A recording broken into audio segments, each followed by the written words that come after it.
Hello, welcome. Livestock Management and Dairy Technology. Second year students, third paper. Microbiology of Milk, Unit 4. I am Srinath, JL in Dairy Technology, Government City Junior College. So ఇవాళ మనము microbiology of milk సంబంధించి 4వ unit lessons చూస్తాం. దీనికి సంబంధించి ముందుగా ముఖ్యంగా దీంట్లో వచ్చేటువంటి types of microorganisms present in milk. Second one, milk-borne diseases, microbial standards of raw and pasteurized milk, microbial spoilage of milk. అంటే మొదటగా వచ్చేసి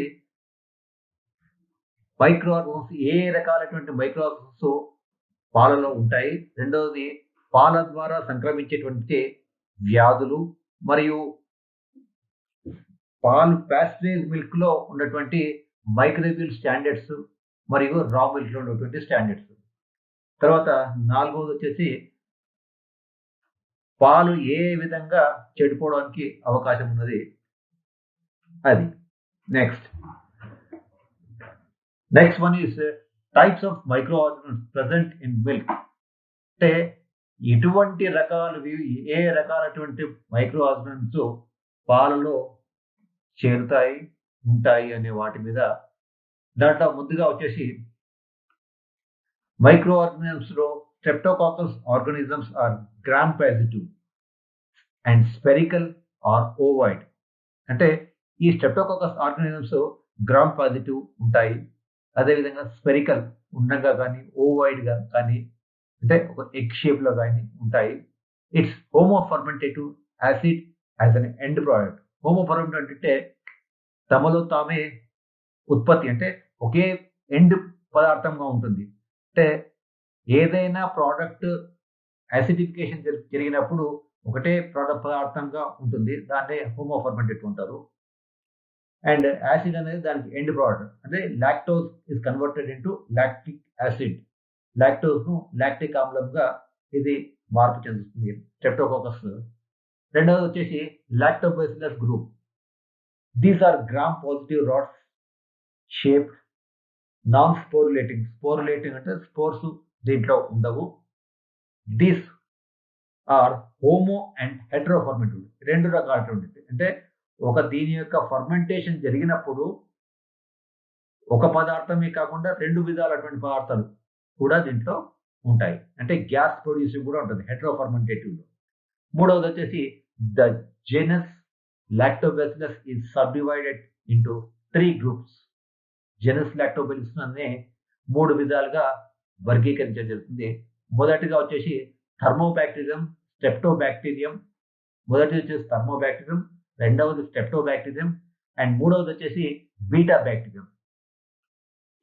based on this their factors given optimum temperature. అంటే వీటి లక్షణాలు వీటన్నిటిని కూడా అంచనా వేసి వాటికి అంటే చూస్తే ఏమవుతుందంటే వీటికి సరి అయిన temperature, optimum temperature is 40 to 45 degree. Optimum temperature ఏంటంటే 40 నుంచి 45 డిగ్రీల సెంటిగ్రేడ్ వరకు ఇది వాటికి. అంటే ఈ 40-45 డిగ్రీల సెంటిగ్రేడ్ ఏంటిది అంటే ఈ సూక్ష్మ జీవులు ఎప్పుడైనా కానీ తాము అభివృద్ధి చెందడానికి ఎటువంటి వాతావరణాన్ని కోరుకుంటాయి, ఆ వాతావరణం ఉన్నప్పుడు వాటి యొక్క అభివృద్ధి చాలా వేగంగా, అంటే ఇట్స్ ర్యాపిడ్లీ ఇట్ గ్రోస్. ఆ వాతావరణం ఉంది. మామూలుగా రూమ్ టెంపరేచర్ ఒక తీరుగా ఉంటుంది. రూమ్ టెంపరేచర్ మామూలుగా 30-35 అనేది రూమ్ టెంపరేచర్ అని చెప్తుంది కొన్నిసార్లు. ఇక్కడేమో 40 to 45 degrees is right temperature for this Lactobacillus 1. అంటే ఇక్కడ మనం కొన్ని రకాలైనటువంటి సూక్ష్మ జీవుల యొక్క చిత్రాలను చూస్తున్నాము. We are going to see few types of microorganisms found in milk. పాలలో ఇవన్నీ చూస్తుంటాము. వన్ ఇస్ స్ట్రెప్టోకాకస్ లాక్టిస్, వీటి బొమ్మ మొదటిది. And acrobater, this is streptococcus lactis. This is acrobater and this is bacillus septalis, అంటే ఇట్లా పుడకల్లాగా సన్న సన్న పుల్లల్లాగా ఉంటాయి. ఇవేమో this one is coliform bacteria. ఈ 4 రకాలైనటువంటి బ్యాక్టీరియాలకు సంబంధించినటువంటి కొన్ని ఫోటోస్ ఇక్కడ పెట్టడం జరిగింది. నెక్స్ట్ వచ్చేసి characters of other bacteria in milk. అంటే ఇప్పుడు వరకు కొన్ని సూక్ష్మజీవులు చెప్పుకున్నాము. ఇవి కాకుండా ఇంకా కొన్ని ఏవైనా సూక్ష్మజీవులు ఉన్నాయి. వాటి గురించి లక్షణాలు అవన్నీ కూడా మనం తెలుసుకుందాం. Genus brucella, the important species are brucellus abortus. The important species are Brucellus abortus. These are aerobic genus Escherichia. The presence of these organisms in food is public health significance, as the occurrence indicates fecal contamination. అంటే ఈ రకమైనటువంటి genus Brucella ఇవన్నీ కూడా this presence of this ఈ సూక్ష్మజీవి యొక్క ఉనికి ఉన్నదంటే ఇది పబ్లిక్ హెల్త్ సిగ్నిఫికెన్స్ చాలా అకరెన్స్. అంటే ఈ మున్సిపాలిటీస్ వీటిలో పబ్లిక్ హెల్త్ వీటి పైన చాలా ఆధారపడి ఉంటుంది. ఇండికేట్స్ అంటే ఇవన్నీ ఎప్పుడైతే ఆ సూక్ష్మంగా అక్కడక్కడ ఉన్నాయో అంటే అక్కడ ఫీకల్ కంటామినేషన్ అనేది చాలా జరుగుతుందని మనం దీని ద్వారా గుర్తించవచ్చు. అండ్ మూడవది వచ్చేసి ఈకోలీ ఆర్ ఈకోలీ అనేది ఎస్క్రిషియా కోలి. ఆ rod shape occurs in singly. ఇవి రాడ్ షేప్ లో పొడవుగా ఉంటాయి. ఇంతకుముందు చూసాం కదా చిత్రంలో. In singly are in chains, అంటే మామూలుగా ఒంటరిగా కానీ చైన్స్ గా పొడవుగా ఒకదానికొకటి గొలుసుల్లాగా ఉంటాయి. ఇవి గ్లూకోజ్ ను లాక్టోజ్ ను ఫర్మెంట్ చేస్తూ ఉంటాయి. వీటి తర్వాత వచ్చేసి నెక్స్ట్ వన్ వచ్చేసి ఇదే విధంగా ఇప్పుడు మనం కొన్ని ఇంతవరకు ఏదో సూక్ష్మ జీవుల గురించి కొంత చెప్పుకున్నామో వాటిలో అవి ఎటువంటి యాక్షన్ ఇస్తాయి అంటే ఆ సూక్ష్మ క్రిములు పాల పదార్థాల్లో ఉన్నప్పుడు వాటి యొక్క చర్య ఏంటిది, ఆ చర్య ఏ విధంగా ఉంటుందనేది ఇక్కడ ఒక చార్ట్ పెట్టాము. ఆ చార్ట్ మనం చూద్దాం. Spoilage of milk and milk products. దీంట్లో మొదటగా వచ్చేసి సోరింగ్ అంటే స్పాయిలేజ్ టైప్. రెండోది వచ్చేసి ఆర్గనిజమ్స్ ఇన్వాల్వ్డ్, అంటే ఎటువంటి సూక్ష్మ క్రిములు దీంట్లో ఉంటాయి. సైన్స్ ఆఫ్ స్పాయిలేజ్ అంటే ఈ స్పాయిల్ అయిపోయాక దాంట్లో ఎటువంటి చర్య మనకు తెలుస్తుంది, అంటే చూడడానికి ఎటువంటి చర్య, ఇదేమో రుచికరంగా ఏ విధంగా ఉంటుంది. మొదటిది వచ్చేసి లాక్టోబాసిల్లస్ స్పీషీస్, స్ట్రెప్టోకాకస్ స్పీషీస్. ఈ వీటి యొక్క ప్రెజెన్స్ వల్ల సోరింగ్ అంటే పులవడం. సోరింగ్ అంటే ఏంటంటే పులవడం. Sour milk, curd. లాక్టోబాసిల్లస్ మామూలుగా రెగ్యులర్ గా మనము పాలలో తోడేసుకుంటాము ఇంట్లో పెరుగు చేయడానికి. ఇవన్నీ కూడా లాక్టోబాసిల్లస్ స్పీసీస్ నుంచే వస్తుంది. దాంట్లో సోర్ ఒక రకమైన చిన్న ఎక్కువ పులిస్తే సోర్నెస్ వస్తుంది. ఆ మిల్క్ కానీ కర్డ్ కానీ దీని యొక్క ఎండ్ ప్రోడక్ట్ ఏ విధంగా అవుతుంది, కర్డ్ ఫార్మేషన్ దీనికి వచ్చేసి. రెండవది వచ్చేసి బ్యాసిల్లస్ స్పీసీస్. ఇది bacillus species, Proteus species, మైక్రోకాకస్ species. ఈ మూడుకి సంబంధించి దీనికి ఏమవుతుందంటే పాలు స్వీట్ కర్డ్లింగ్ అవుతుంది. స్వీట్ కర్డ్లింగ్ అంటే ఇవేమో మనము మేలు చేసేటువంటి లాక్టోబాసిల్లస్ ఇవన్నీ, అంటే ఏవైనా సూక్ష్మజీవుల్లో మంచి చేసేవి, మేలు చేసే సూక్ష్మజీవులు, చెడు చేసేటువంటి సూక్ష్మజీవులు ఉంటాయి. దాంట్లో మనం మామూలుగా లాక్టోబాసిల్లస్ పెరుగు తోడు చేసుకోవడానికి ఇవన్నీ కూడా మానవులకు ఉపయోగపడేటువంటి బ్యాక్టీరియా సూక్ష్మక్రిములు. అదేవిధంగా అవే బ్యాక్టీరియాలో కొంత తేడాలతోటి హానికరమైనటువంటి బ్యాక్టీరియా కూడా ఉంటాయి. దీంట్లో స్వీట్ కర్డ్లింగ్, బ్యాసిల్లస్ స్పీసీస్ ఇవన్నీ కూడా స్వీట్ కర్డ్లింగ్ చేస్తాయి. అంటే పాలు మన ప్రమేయం లేకుండానే అవే స్వీట్ కర్డ్లింగ్ జరిగిపోతుంటాయి. అప్పుడు వేరే ఈ సూక్ష్మక్రిముల యొక్క ప్రెజెన్స్ వల్ల ఇవన్నీ జరుగుతుంది. దీంట్లో ఆల్కలైన్ పిహెచ్ కర్డ్ ఫార్మేషన్ అనేది జరుగుతూ ఉంటుంది. నెక్స్ట్ వచ్చేసి క్లస్ట్రోడియం స్పీసీస్, కోలిఫార్మ్ బ్యాక్టీరియా. ఈ ఆర్గానిజమ్స్ ఉండడం వల్ల దీంట్లో గ్యాస్ ప్రొడ్యూస్ అవుతుంది. మామూలుగా పాలు చెడిపోయినప్పుడు ఒక రకమైనటువంటి గ్యాస్ ఉత్పత్తి అవుతుంది. ఆ గ్యాస్ నే ఎక్స్‌ప్లోషన్ ఆఫ్ కర్డ్స్ అంటే మామూలుగా కొన్ని పెరుగుల్లో వాటిలో బుడగలు, బుడగలు ఇట్లా పైకి, పైకి చూస్తూ ఉంటాం. పాలు చెడిపోయినప్పుడు కూడా అదే పరిస్థితి ఉంటుంది. దానికి ముఖ్య కారణం ఈకోలి కోలిఫార్మ్ బ్యాక్టీరియా ఆర్ క్లాస్ట్రోడియం. నెక్స్ట్ వచ్చేసి రోపినస్, ఆల్కలీనస్, స్టింజీ ఆఫ్ స్కిమ్ మిల్క్. ఈ రోపినస్ అంటే ఒక తీగల్లాగా సాగుతూ ఉంటుంది. ఈ బ్యాక్టీరియా ఉన్నప్పుడు. ఎంటరోబాక్టీరియా ఆల్కలీజినస్ ఉన్నప్పుడు. స్టింజీ ఆర్ స్లిమ్ మిల్క్ అంటే పాలు ముట్టుకుంటే ఒక రకమైన జిగుటుగా ఉంటుంది. నెక్స్ట్ వచ్చేసి సెరైటియా మర్సిడిన్స్. ఇది రెడ్ రాట్ అంటే పాలలో ఉన్నప్పుడు రెడ్ కలరేషన్ వస్తుంది. ఒక రకమైనటువంటి ఎర్రటి బార్డర్ లాగా రింగ్ లాగా వస్తుంది. Another one is clostridium grey rot. దీంట్లో గ్రే రాట్ వస్తుంది. Grey clostridium mouldy appearance. Dairy moulds penicillium అనేది ఉంటుంది. దీంట్లో డైరీ మోల్డ్స్ లో కూడా ఈ విధంగా వస్తూ ఉంటుంది. నెక్స్ట్ ఇప్పటివరకు చెప్పుకున్న సూక్ష్మ క్రిములు కాకుండా ఇంకా కొన్ని వేరే విధమైనటువంటి ఈస్ట్ అండ్ మోల్డ్స్ గురించి ఈ సందర్భంగా ఈ పాఠంలో ఇది కూడా చెప్పుకుందాం. Yeast are gram positive unicellular non motile whose size is bigger than bacteria. ఇంతకుముందు చెప్పిన నేను సూక్ష్మజీవుల కన్నా ఈ ఈస్ట్ అనేది కొద్దిగా వాటి పరిణామంలో అంటే సైజులో పెద్దగా ఉంటుంది. బ్యాక్టీరియాల కన్నా పెద్దగా ఉంటుంది. The growth temperature range from 25 to 40 degrees. ఇంతకుముందు బ్యాక్టీరియాలో 40 to 45 degrees. దీని యొక్క ఆప్టిమం టెంపరేచర్స్ అంటే ఇవి తమ గ్రోత్ ను పెంచుకోవడానికి 4, 8 కావడం, 8, 16 కావడం డబ్లింగ్ అవుతుంటాయి. ఆ పరిస్థితి ఎప్పుడు ఉంటుంది 25 డిగ్రీల నుంచి 40 డిగ్రీల సెంటిగ్రేడ్ టెంపరేచర్ ఉన్నప్పుడు వీటికి చాలా ఉపయోగకరమైనది. The yeast commonly associated with milk and milk products. పాలు, పాల పదార్థంలో వాటిని మనం హానికరమైన వాటికి జరుగుతుంది, ఉపయోగకరమైన వాటికి కూడా ఉపయోగిస్తుంటాం. Next one is moulds. Generally they appear cottony or only white in colour, found in soil, pan, dust, feeds, manures and clean. ఇవి కాటనీ అంటే దూది పింజం లాగా ఉంటుంది, వూల్ గా ఉంటుంది, వైట్ తెల్లగా ఉంటుంది. ఇచ్చినట్టు ఒక మోల్డ్స్ బూజు అంటుంటాం. ఫౌండ్ ఇన్ సాయిల్స్ మట్టిలో కానీ డస్ట్ లో, feed, manures and unclean utensils అంటే పాలకు సంబంధించిన వివిధ పదార్థాలు పదార్థాలు కాదు పాత్రలు వాడుతుంటారు కదా అవన్నీ సరిగా క్లీన్ చేయకపోవడం వల్ల ఇవన్నీ కూడా ఉంటాయి. Next moulds in dairy industry importance. వీటి మోల్డ్స్ లో యొక్క ఉపయోగాలు dairy industry. Penicillium species. It is mainly caters flavour and appearance of the cheese. Penicillium అనేది ఒక రకమైనటువంటి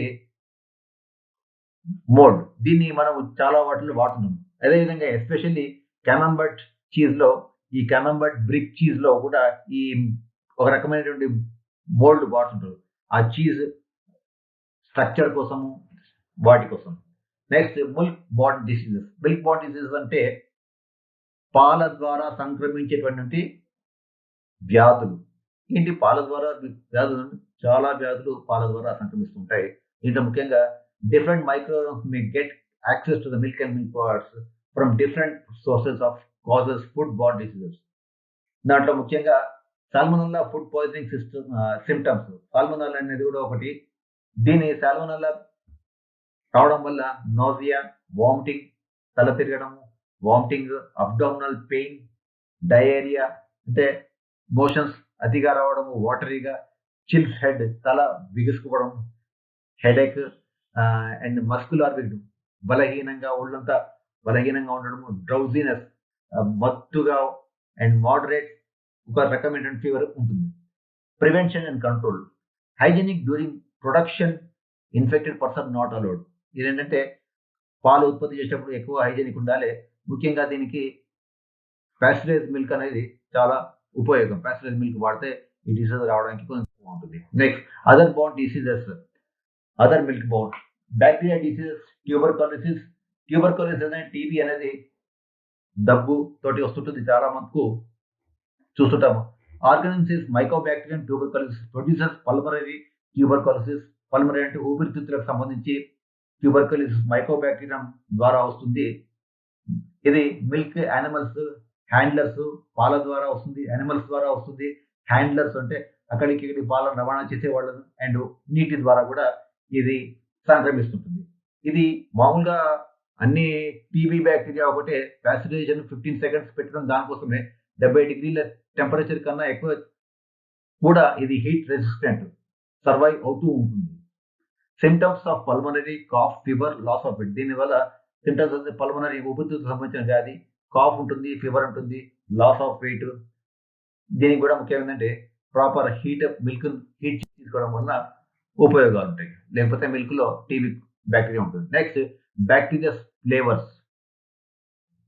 Numerous off flavors have seen associated with the specific milk of contamination. అంటే ఎన్నో రకాలైనటువంటి off flavours. Off flavours is nothing but చెడు వాసనలు with specific milk contents. Some examples are malty అంటే ఒక రకమైనటువంటి కాచినటువంటి మాడిపోయినటువంటి వాసన రావడం.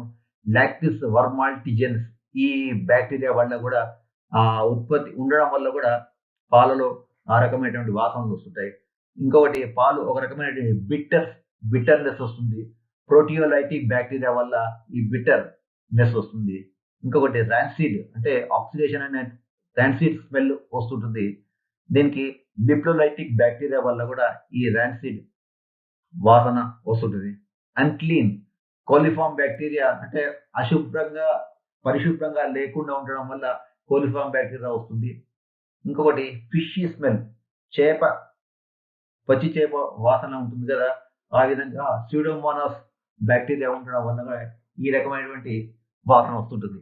నెక్స్ట్ వచ్చేసి ఫ్రూటీ స్యూడోమోనాస్ అనే ఈ పండ్లకు అంటే తీపి అదొక రకమైనటువంటి ఫర్మెంటెడ్ ఫ్రూట్స్ ఉంటాయి కదా, అతిగా ఫర్మెంటెడ్ అటువంటి వాసన కూడా ఈ స్యూడోమోనాస్ వల్ల పాలలో ఈ వాసనలు మనము చూస్తుంటాం.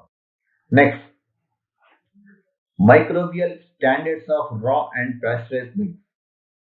మైక్రోబియల్ స్టాండర్డ్స్ ఏమిటి రా అండ్ స్టాండర్డ్ మిల్క్ లో అంటే రా మిల్క్ చూద్దాం. ముందుగా ఈ డిఎన్సి డైరెక్ట్ మైక్రోస్కోప్ కౌంట్.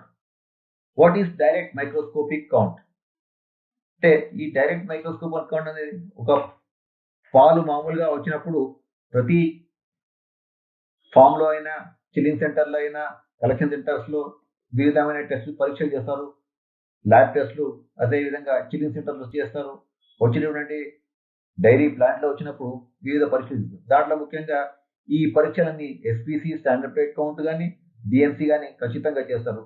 అంటే పచ్చి పాలు ఒక ప్లాంట్ కి వచ్చాక దానికి శాంప్లింగ్ తీసేసి అజిటేషన్ చేసి శాంప్లింగ్ తీసినాక ఈ పరీక్షలన్నీ చేస్తారు. ఆ పరీక్షల్లో స్పెసిఫిక్ గా ఈ పరిణామం కన్నా ఎక్కువగా 5 lakhs కన్నా per ML direct microscope 5 lakhs కన్నా ఎక్కువగా ఉంటే అంటే మైక్రోబియల్ కౌంట్ ఒక పర్ ఎంఎల్ కు ఉంటే that is called good one grade ఇస్తాం. అంటే the milk can be processed అన్నట్టు raw milk. And if it is 5 lakh and more 5 lakh to 4 million అంటే 5 లక్షల నుంచి 4 మిలియన్స్ వరకు ఉన్నదనుకోండి పర్ ఎంఎల్ దేనిది సూక్ష్మక్రిముల యొక్క కౌంట్ పర్లేదు ఫెయిర్ గా కింద దాన్ని కన్సిడర్ చేస్తాం ఆ మిల్క్ యొక్క క్వాలిటీని. నెక్స్ట్ వచ్చేసి 4 million to 20 million మధ్యలో ఇంకా ఈ సూక్ష్మ డిఎన్సీ కౌంట్ మైక్రోబిల్స్ వస్తే దాన్ని పూర్ మిల్క్ గా మనము పరిగణిస్తాము. ఆ పాలను మిగతా వాటికి డైరెక్ట్ వీటికి ఉపయోగించరు. నెక్స్ట్ వచ్చేసి SPC standard plate count per ML ఇది 22 lakh వరకు ఉంటే ఇవన్నీ రా మిల్క్ సంబంధించినవి ఉంటే that is very good milk అంటే we can consider it. And 2.1 million okay good. And 1 to 1.5 million is fair. Sorry, 1 to 5 million is fair. అంటే this milk is not up to the standard of the specifications. అంటే ఇప్పుడు మనతో రా milk గురించి చెప్తున్నాం. అంటే రా మిల్క్ తర్వాత మనం మిల్క్ ను ప్రతి ఒక్క మిల్క్ ను కూడా ప్రాసెస్ చేస్తాము. ఎందుకంటే దాంట్లో ఉన్నటువంటి వివిధ పదార్థాలను వాటన్నిటిని కూడా మనకు అందుబాటులో తీసుకురావడం కోసం సూక్ష్మక్రిములను అంతం చేయడం కోసము చేస్తాము. ఆ ప్రాసెస్ వచ్చేసి ప్యాస్చరైజేషన్. ఆ ప్యాస్చరైజ్ చేశాక కూడా ఈ పరీక్షలు ఏ పరీక్షలు దానికి వచ్చాక ముందు చేస్తామో, దాని తర్వాత కూడా అటువంటి పరీక్షలు చేస్తాం. ఆ పరీక్షలో ఎస్‌పీసీ స్టాండర్డ్ బ్లడ్ కౌంట్ ఇంతకుముందు 2,00,000 చూసినాం కదా! ఇక్కడ వచ్చేసి దాని కౌంట్ మళ్ళా చేస్తారు. చేసినప్పుడు ఇఫ్ ఇట్ ఈస్ 30,000 అంటే సూక్ష్మ క్రిముల యొక్క కౌంట్ 30,000 ఉంటదంటే it is satisfactory. If it is more than thought it is not good. ఈ విధంగా బ్యాచిలర్‌కి సంబంధించినటువంటి అండ్ రామ్‌కి సంబంధించినటువంటి స్టాండర్డ్స్. నెక్స్ట్ వన్ వచ్చేసి మామూలుగా అయితే ఇప్పుడు చెప్పినటువంటి సూక్ష్మ క్రిములు వీటన్నిటికి మనము రెగ్యులర్‌గా ప్రాక్టికల్స్ వాటికి అనుసంధానం చేసుకుంటే వెల్ అండ్ గుడ్. ప్రాక్టికల్స్ కాకుండా మనం థియరీ మాత్రమే చెప్పుకుంటాం. ప్రాక్టికల్స్ ఉన్నప్పుడు ప్రాక్టికల్స్ సంబంధించినవి చూపించుకుందాం, వీడియోస్ చెప్దాం దానికి సంబంధించి. ఇప్పుడు ఈ యూనిట్‌లో ముఖ్యంగా ఎగ్జామినేషన్ పాయింట్ ఆఫ్ వ్యూలో ఏ క్వెషన్స్ మనకు అడగడానికి అవకాశం ఉంటది? దాన్ని మనం చర్చించుకుందాం. ముఖ్యంగా what are the different characters of the 3 groups of lactobacillus, importance of the yeast in dairy industry. అంటే ఈ long questions examination point of వ్యూలో బోర్డ్‌కి సంబంధించి ఉండడంతో ఇవి ఎక్కువగా మనం స్ట్రెస్ చేస్తుంటాము.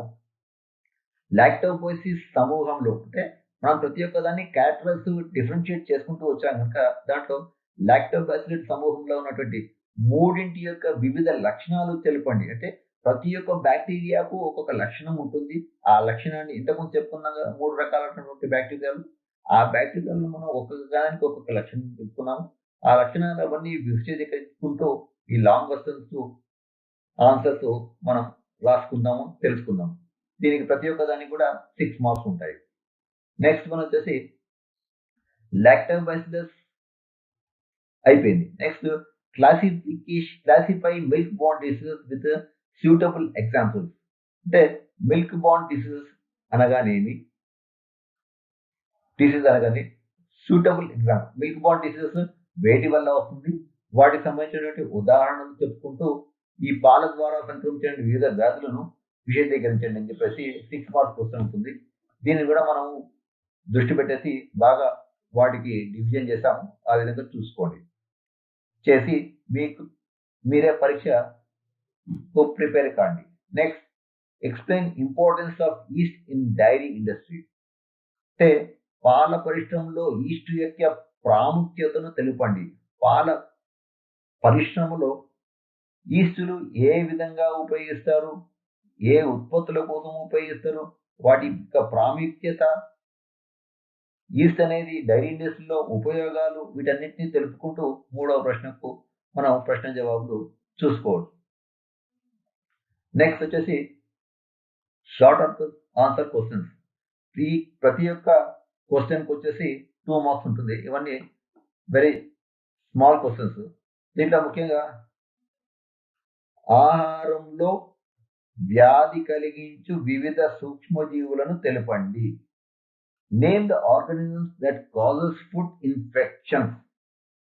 అంటే పాల ద్వారా సంక్రమించినటువంటి వివిధ వ్యాధులను చెప్పుకున్నాం కదా ఇంతకుముందు.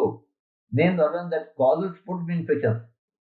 ఆ ఫుడ్‌కు ఏ ఫుడ్‌కు తింటే ఏ ఫుడ్‌లో ఏ పదార్థాలు ఏ సూక్ష్మజీవుల వల్ల ఎటువంటి ఇన్ఫెక్షన్స్ సోకుతాయి. ఈ విషయాలను మనము దీంట్లో తెలుసుకున్నయి ఆ విధంగా ఈ ఆన్సర్‌లో రాయడానికి మనం ప్రయత్నం చేస్తాం. Name the various toxins from Staphylococcus organs. Staphylococcus ఉత్పత్తి వివిధ విష పదార్థాలు. Name the various toxins from Staphylococcus. Staphylococcus విష పదార్థాలు ఏవేవి ఉంటాయి? వాటిని మనము దీంట్లో చెప్పుకుందాం. అవి తెలియజేద్దాం. నెక్స్ట్ ఇప్పుడు దీంట్లో ఇంకొక చెప్పుకుందాం. Common milk borne disease questions అయిపోయాక ఇది కూడా చెప్పుకుందాము. Types of milk borne diseases. ఈ types of milk borne diseases ఏంటివి అనే దాంట్లో తీసుకుంటే ఫుడ్ ఇన్ఫెక్షన్ వస్తుంది. దేనివల్ల? Salmonella typhi and related species. దీని ద్వారా డిసీజ్ ఏమొస్తుందంటే టైఫాయిడ్, సాల్మోనెల్సిస్ ఇవన్నీ కూడా ఫుడ్ పాయిజనింగ్ వల్ల వస్తుంటాయి. Shigella dysenteriae, septic, sore throat, గొంతు పుల్లగా ఉండడము, scarlet fever and food poisoning. Next వచ్చి food intoxication. Food intoxication bacterial and fungal రెండు ఉంటాయి. దీంట్లో బ్యాక్టీరియల్ వచ్చేసి staphylococcus aureus, clostridium botulinum and escherichia coli. వీటి వల్ల ఏమవుతుందంటే ఫుడ్ పాయిజనింగ్ బొటోలినం వల్ల, summer diarrhoea, cholera. Escherichia coli అంటే ఈ కోలై ముఖ్యంగా ఫికల్ మ్యాటర్ అంటే ఈ వ్యర్థ పదార్థాలు, జీవ వ్యర్థ పదార్థాల ద్వారా ఈ కోలై ఎక్కడ నీటి ద్వారా వీటి ద్వారా సంక్రమించి సమ్మర్లో డయేరియా లాంటివి వస్తూ ఉంటాయి. ఇవి పాలలోకి, పాల ద్వారా, వస్తువుల ద్వారా వస్తుంటాయి. నెక్స్ట్ వచ్చేసి టాక్సిక్ ఇన్ఫెక్షన్స్. టాక్సిక్ ఇన్ఫెక్షన్స్ వచ్చేసి బ్యాసిలస్ సిరిస్ ఫుడ్ పాయిజనింగ్ వల్ల వస్తుంటుంది. ఫుడ్ పాయిజనింగ్ జరుగుతుంటుంది ఈ టాక్సిక్ ఇన్ఫెక్షన్ బ్యాసిలస్ వల్ల. నెక్స్ట్ అదర్ మిల్క్ బాండ్ డిసార్డర్స్ అన్సర్టైన్ అంటే ఇవి చాలా తక్కువ వస్తుంటాయి. వీటి proteus species, klebsiella species food poisoning, pseudomonas species food poisoning, citrobacter species food poisoning, listeria food poisoning. ఇవన్నీ కూడా వివిధ రకాలటువంటి మిగతా ఫుడ్ పాయిజన్స్ వీటి వల్ల వస్తుంటాయి. నెక్స్ట్ వచ్చేసి new emerging pathogens, monocytogenes, listeriosis and diarrhoeal diseases, campylobacter jejuni vibrio. ఇవన్నీ కూడా కొత్త రకమైన వ్యాధులు పాల ద్వారా ఈ మధ్య కాలంలో కనపడుతూ ఉన్నాయి. వీటన్నిటికీ ఇక్కడ Mycobacterium tuberculosis, other milk bond diseases. ఈ వివిధ రకమైన డిసీజెస్ లో బ్యాక్టీరియాలు, రెకటిషియాలు, వైరల్. ఈ బ్యాక్టీరియాలు, రెక్సైలు, వైరల్లో ముఖ్యంగా బ్యాక్టీరియాలో వచ్చేసి బ్రూసెల్లస్ అబార్టస్, బ్రూసెల్లోసిస్, కార్నిబ్యాక్టీరియం, డిఫ్టీరియా. డిఫ్టీరియా అంటే గొంతు దగ్గర వీటికి సంబంధించి వస్తుంది. డిఫ్టీరియేట్, ఆంథ్రాక్స్. ఆంథ్రాక్స్ కూడా ఈ రెకటిషియల్ వల్ల వస్తుంటుంది. ఇంకొకటి వచ్చేసి వైరల్. ఈ వైరల్ సంబంధించి బ్యాసిలస్ ఆంథ్రాసిస్. ఇది క్యూ ఫీవర్ అని కూడా అంటారు. బ్యాసిలస్ ఆంథ్రాసిస్ కు క్యూ ఫీవర్ బ్యాసిలస్ ఆంథ్రాసిస్ ద్వారా వస్తుంది. Infectious hepatitis virus. Infectious hepatitis కూడా ఇవన్నీ కూడా మామూలుగా పాలు సరిగ్గా ప్యాస్చరైజేషన్ చేయకపోవడం, ప్యాస్చరైజేషన్ సరిగ్గా కాకపోవడము, లేకపోతే రా మిల్క్ వీటన్నిటిలో క్వాలిటీ సరిగ్గా మెయింటైన్ చేయకపోవడం వల్ల ఈ వ్యాధులన్నిటికీ ఈ సూక్ష్మక్రిములు ఆధారం అవుతాయి. అందుకే ముఖ్యంగా దీంట్లో pasteurization and milk processing is more important and lab testing is more important. వీటన్నింటినీ ప్రతి అంగుళంలో కూడా పరిశీలిస్తారు. ఇంకొచ్చి tick borne encephalitis virus, foot and mouth disease virus. దీనికి ఫుట్ అండ్ మౌత్ డిసీజ్ కూడా దీంట్లో వస్తూ ఉంటుంది. Next salmonella food poison. ఇవన్నిటికి ప్రివెన్షన్ కంట్రోల్ వచ్చేసి adequate treatment of water supply. డైరీలో కానీ వీటిలో కానీ వాటర్ కూడా సరైన పద్ధతిలో ట్రీట్ చేయడం వల్ల వాటర్లో ద్వారా వచ్చేటువంటి మిల్క్, వాటర్ బాండ్ డిసీజ్ అన్ని కూడా వాటిని కంట్రోల్ చేయవచ్చు. And infected individual should not be allowed to handle milk. అంటే ఎటువంటి వ్యాధులు సోకినటువంటి వాళ్ళు కూడా మనుషులు ఇవన్నీ పాలను హ్యాండిల్ చేస్తున్నప్పుడు వాటిని హ్యాండిల్ చేయకుండా దూరం ఉంచడం ముఖ్యం. Hygienic conditions is more important during production, processing in all stages. And in addition to that, there is a important symptoms are diarrhea with blood, pus and mucus. Diarrhea, blood, pus ఇవన్నీ కూడా దీంట్లో వస్తూ ఉంటాయి. వీటన్నిటిని కూడా మనం control చేసుకోవడానికి ప్యాసేజ్ మోర్బల్. Thank you very much. ఇవన్నీ వినేసి ఈ క్వశ్చన్స్ కు ఇవన్నీ తర్వాత చెప్పినటువంటి మిల్క్ బాడీస్ కు వీటన్నిటికీ ఆన్సర్ చేసుకుంటూ మనం ముందుకు వెళ్దాం. Thank you.